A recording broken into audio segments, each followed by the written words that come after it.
Hey everybody, Jerry Lee here.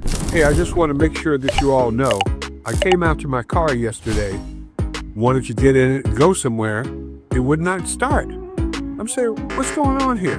Okay, so I noticed after a few minutes of trying to get in and without any success at all, that my light on my key fob was not coming on.